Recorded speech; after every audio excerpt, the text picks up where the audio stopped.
सुप्रभात बच्चों।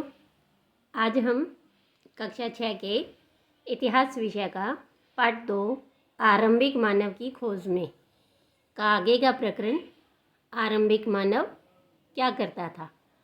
तो देखो बच्चों, इससे पहले हमने पढ़ा था कि तुषार ये सोच रहा था कि क्या पहले के लोग यात्राएं नहीं करते थे, क्या वे एक स्थान पर ही रहते थे। लेकिन ऐसा नहीं था, आरंभिक मानव भी यात्राएं करते थे।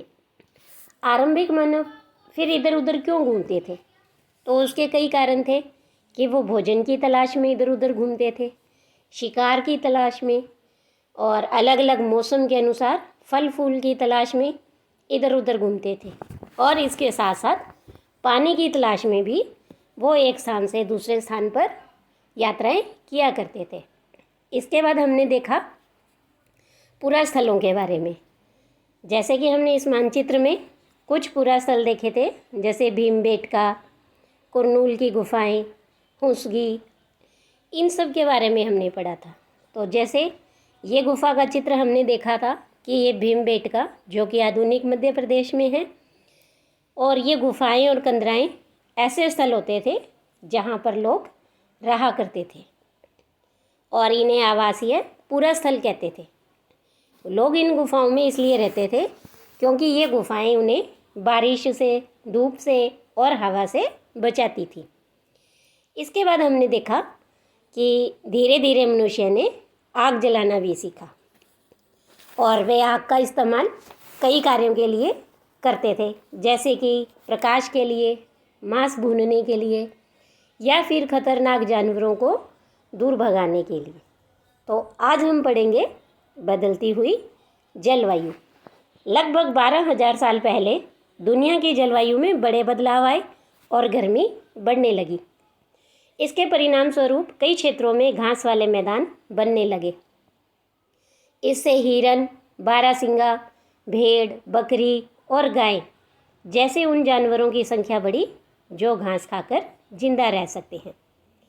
जो लोग इन जानवरों का शिकार करते थे वे भी इनके पीछे इन घास वाले मैदानों में आए और इनके खाने पीने की आदतों और प्रजनन के समय की जानकारी हासिल करने लगे। हो सकता है कि तब तक लोग इन जानवरों को पकड़कर अपनी ज़रूरत के अनुसार पालने की बात सोचने लगे हों। साथ ही इस काल में मछली भी भोजन का महत्वपूर्ण स्रोत बन गई। इसी दौरान उपमहाद्वीप के भिन्न भिन्न इलाकों में गेहूँ, जौ और धान जैसे अनाज प्राकृतिक रूप से उगने लगे थे। शायद महिलाओं, पुरुषों और बच्चों ने इन अनाजों को भोजन के लिए बटोरना शुरू कर दिया होगा। तो इस तरह से हमने देखा कि जलवायु बदली, गर्मी बढ़ने लगी, और जैसे जैसे गर्मी बढ़ी घास वाले मैदान बने। जब घास वाले मैदान बनेंगे तो उन घास को खाने वाले जानवरों की संख्या भी बढ़ेगी, और जो लोग हैं वो इन जानवरों का शिकार करने के लिए इनके पीछे पीछे आए, और धीरे धीरे इस तरह से ये सारी एक व्यवस्था पनपने लगी। इसके बाद हम पढ़ेंगे नाम और तिथियाँ। हम जिस काल के बारे में पढ़ रहे हैं, पुरातत्वविदों ने उनके बड़े बड़े नाम रखे हैं। आरंभिक काल को वे पूरा पाषाण काल कहते हैं। यह 2 शब्दों से मिलकर बना हुआ है, पूरा और पाषाण। पूरा का मतलब होता है प्राचीन और पाषाण का अर्थ होता है पत्थर। यह नाम पुरास्थलों से प्राप्त पत्थर के औजारों के महत्व को बताता है। पूरा पाषाण काल 20 लाख साल पहले से 12,000 साल पहले के दौरान का समय माना जाता है। इस काल को भी 3 भागों में विभाजित किया गया: आरंभिक काल, मध्यकाल और उत्तर पूरा पाषाण काल। मानव इतिहास की लगभग 99% कहानी इसी काल के दौरान घटित हुई थी। जिस काल में हमें पर्यावरणीय बदलाव मिलते हैं उसे मेसोलिथ यानी मध्य पाषाण युग कहते हैं, और इसका समय है 12,000 पहले से लेकर 10,000 साल पहले तक। इस काल के पाषाण और औजार आमतौर पर बहुत छोटे होते थे। इन्हें माइक्रोलिथ यानी लघु पाषाण कहा जाता है। प्राय इन औजारों में हड्डियों या लकड़ियों के मुट्ठे लगे हुए हंसिया और आरी जैसे औजार भी मिलते थे। साथ ही साथ पूरा पाषाण युग वाले औजार भी इस दौरान बनाए जाते रहे। पृष्ठ 13 पर बने चित्र देखिए और इस दौरान बने औजारों में तुम्हें कोई बदलाव दिखाई देता है। तो आपको याद होगा कि हमने देखे थे कई तरह के औजार, कि ये औजार 10,000 वर्ष पहले बनाए गए थे, बहुत छोटे होते थे, इन्हें आसानी से दूर भी फेंका जा सकता था। इसके बाद देखिए कि अगले युग की शुरुआत लगभग 10,000 साल पहले से होती है। इसे नवपाषाण युग कहा जाता है और अगले अध्याय में हम नवपाषाण के बारे में पढ़ेंगे। तो नवपाषाण का क्या मतलब होता होगा? तो देखो कि जो ये नवपाषाण युग था उसमें मनुष्य स्थायी जीवन जीने लगा था। एक जगह ही रहकर वो कृषि करने लगे और कृषि के साथ साथ पशुपालन भी करने लगे थे। तो इस युग में बर्तनों का उपयोग वो चीज़ों को रखने के लिए भी करने लगे थे। तो हमने कुछ स्थानों के नाम दिए हैं और अगले अध्यायों में हम ऐसे ही अनेक नाम हमें पढ़ने को मिलेंगे। अक्सर हम पुराने स्थानों के लिए उन नामों का प्रयोग करते हैं जो कि आज प्रचलित है, क्योंकि हमें ज्ञात नहीं है कि उस काल में इनके क्या नाम रहे होंगे। इसके बाद देखिए कि हम बात कर रहे थे कि जो पूरा पाषाण काल के आरंभिक मानव हैं वे साथ ही साथ ये भी सीखने लगे होंगे कि अनाज कहाँ उगते थे और कब पककर तैयार होते थे। तो ऐसा करते करते लोगों ने इन अनाजों को खुद ही पैदा करना सीख लिया होगा। इसके बाद देखिए शैल चित्रकला, कि इनसे हमें क्या पता चलता है। जिन गुफाओं में लोग रहते थे उनमें से कुछ की दीवारों पर चित्र मिले हैं और इनमें से कुछ उदाहरण मध्य प्रदेश और दक्षिण उत्तर प्रदेश की गुफाओं से मिले चित्र हैं। इनमें जंगली जानवरों का बड़ी ही कुशलता से सजीव चित्रण किया गया है। ये देखिए आपको यहाँ एक चित्र भी दिखाई दे रहा है कि इसमें ऐसे लग रहा है कि आगे आगे एक जानवर है, वो भाग रहा है और उसके पीछे शिकार करने के लिए कोई व्यक्ति है, वो उसके पीछे पीछे भाग रहा है। इसके बाद देखिए कि कौन क्या करता था। हमने पढ़ा कि आरंभिक लोग शिकार और फल मूल का संग्रह किया करते थे। वे पत्थरों के औजारों और गुफाओं में चित्र बनाते थे। क्या हमें कोई ऐसे साक्ष्य मिलते हैं जिनसे ये पता चले कि महिलाएं शिकार करती थी या पुरुष औजार बनाते थे, या फिर महिलाएं चित्रकारी करती थी और पुरुष फल मूल इकट्ठा करते थे?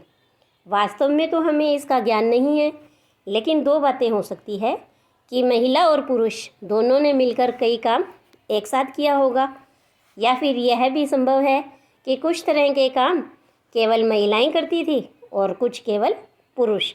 इसके अलावा उपमहाद्वीप के अलग अलग क्षेत्रों में अलग अलग परंपराएं भी रही होंगी। इसके बाद आगे देखिए भारत में शुतुरमुर्ग। भारत में पूरा पाषाण युग के दौरान शुतुरमुर्ग होते थे। महाराष्ट्र के पटनेपुरा स्थल से शुतुरमुर्ग के अंडों के अवशेष मिले हैं। इनके कुछ छिलकों पर चित्रांकन भी मिलता है और इन अंडों से मनके भी बनाए जाते थे। आगे देखिए बच्चों की एक प्रश्न है कि इन मनकों का उपयोग किस लिए किया गया होगा। तो देखो बच्चों कि मनके का मतलब होता है मोती। तो शायद इन मनकों से जेवरात या गहने आदि बनाए जाते होंगे। इसके बाद एक प्रश्न और है कि आज हमें शुतुरमुर्ग कहाँ मिलते हैं। तो अगर हम आज की बात करते हैं तो अफ्रीका के वनों में हमें शुतुरमुर्ग देखने को मिलेंगे। इसके बाद देखिए एक और पूरा स्थल हमने देखा था हुस्गी। इसका सूक्ष्म निरीक्षण करते हैं कि मानचित्र 2 पर हुस्गी ढूंढिए। तो देखिए सबसे पहले हम मानचित्र ही देख लेते हैं कि हमने इस मानचित्र में देखा था यहाँ पर। ये देखिए ये यहाँ पर आपको दिखाई देगा, बिल्कुल मध्य भारत से थोड़ा नीचे हुस्गी, कृष्णा नदी के किनारे पर यहाँ पर। ठीक है, तो इसके बाद हम बात कर रहे थे हुस्गी का सूक्ष्म निरीक्षण। तो यहाँ पर पूरा पाषाण युग के कई पुरा स्थल मिले थे और कुछ पुरा स्थलों में अलग अलग कार्यों में लाए जाने वाले कई प्रकार के औजार मिले थे। ये संभवतः आवास और उद्योग स्थल रहे होंगे। कुछ छोटे पुरा स्थलों में भी औजार के बनाए जाने के प्रमाण मिले हैं। इनमें से कुछ पुरास्थल झरनों के निकट थे और अधिकांश औजार चूना पत्थरों से बनाए जाते थे। इसके बाद देखिए कि एक प्रश्न है, क्या तुम दूसरे प्रकार के पुरास्थलों के नाम बता सकते हो? हाँ, तो हम ऐसे कह सकते हैं कि कुछ ऐसे पुरास्थल थे कि उन पुरास्थलों पर से हमें झोंपड़ियों और इस तरह के कई मकानों के निशान मिले हैं। आरंभिक किसान हैं, पशुपालक हैं, वो उनके पुरास्थल हो सकते हैं। इसके बाद देखिए कि हम बात कर रहे हैं अन्यत्र की, कि अपने एटलस में फ्रांस ढूंढिए।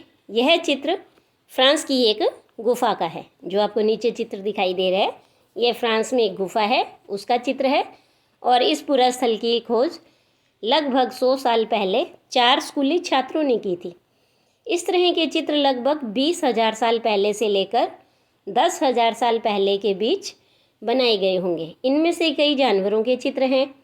इनमें जंगली घोड़े, गाय, भैंस, गैंडा, रेंडियर, बारहसिंगा और सूअरों को गहरे चमकीले रंगों से चित्रित किया गया है। इन रंगों को लौह अयस्क और चारकोल जैसे खनिज पदार्थों से बनाया जाता था। यह संभव है कि इन चित्रों को उत्सवों के अवसर पर बनाया जाता था या फिर इन्हें शिकारियों द्वारा शिकार पर निकलने से पहले कुछ अनुष्ठानों के लिए बनाया गया होगा। तो देखिए बच्चों, आपको नीचे ये चित्र दिखाई दे ही रहे हैं। इनमें कई हमें पशु भी दिखाई दे रहे हैं। तो क्या तुम इन्हें बनाने का कोई और कारण बता सकते हो कि इन चित्रों को आरंभिक मानव ने क्यों बनाया होगा? तो देखो, एक तो हम ये कह सकते हैं कि खाली समय का सदुपयोग करने के लिए शायद उन्होंने ये चित्र बनाए होंगे, या फिर दूसरा हम ये भी कह सकते हैं कि शिकार करने की योजना बनाने के लिए इन्होंने ये चित्र बनाए होंगे।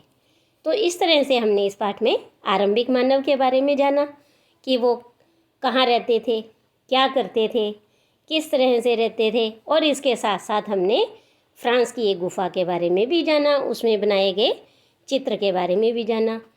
तो आज के लिए इतना ही। धन्यवाद।